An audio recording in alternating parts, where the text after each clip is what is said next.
बिस्मिल्लाहिर्रहमानिर्रहीम।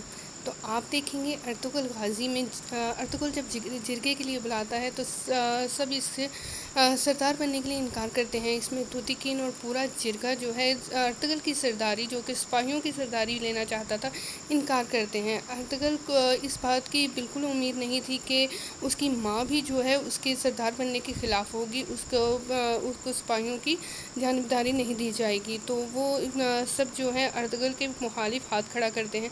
अर्तुगरुल इस फ़ैसले से बहुत परेशान होता है और लेकिन कहता है कि खुदा हमें इस मौलिक फ़ैसले से बचाए। इधर सारी ख़वातीन जो जिरगे के फ़ैसले की मुंतज़िर होती हैं, उनकी मुलाकात हाइलर खातून से होती है, जो कि इन्हें पहले से जिरगे के फ़ैसले के बारे में जानती है, शहनाज जो है जिस पर सलजान खातून जो है हाइलर खातून से उलझ पड़ती है।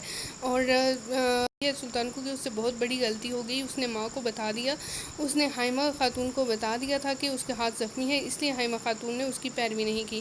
अर्तुगरुल को इस बात पे बहुत गुस्सा आता है और वो वहाँ से नाराज़ होकर चला जाता है। इधर सलजान खातून रोती हुई आती है, गुलदारों से पूछता है कि उसके रोने की वजह क्या है। वो बताती है कि आप सबको सच्चाई नज़र नहीं आ रही, हाइला खातून हम सबको जो है धोखे में दे रही है। गुलदारों इसलिए कहता है कि तुम्हें इसकी कोई परवाह नहीं। वो बताती है आपके मामू और तैमूर तुर्तिकीन जो है वो सब आप उसके उंगलियों के ग़ुलाम बन चुके हैं, जबकि गुलदारों इसकी बात का इनकार करता है।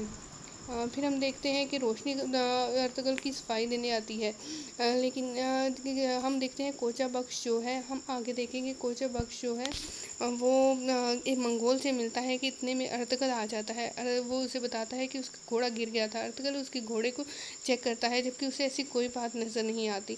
तो वो सुलेमान शाह का बेटा अपने ओहदे को बचा नहीं सका, वो उससे ऐसी बातें करता है। तो जिस पर अर्तुगरुल मुस्कुराकर उसे कहता है कि मेरा एक हाथ है, इस वजह से तुम ऐसी बातें कर रहे हो, लेकिन याद रखो बहादुर जो है तलवार के ज़ोर पर नहीं होते, बल्कि उनकी बादशाही, उनकी क़ुव्वत उनकी बादशाही होती है।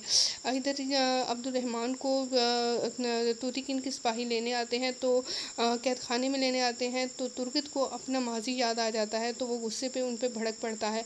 तो इतने में अब्दुल रहमान खुद जाकर कैद खाने में कैद हो जाता है।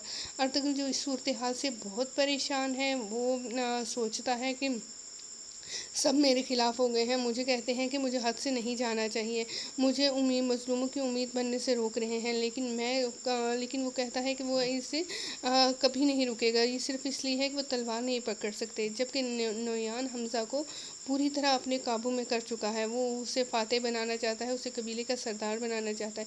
इसके लिए वो उसे हर तरह की जो है आसाइश देने की कोशिश करता है। तो हाँ, ये थी आज की एपिसोड। अगली एपिसोड के लिए फिर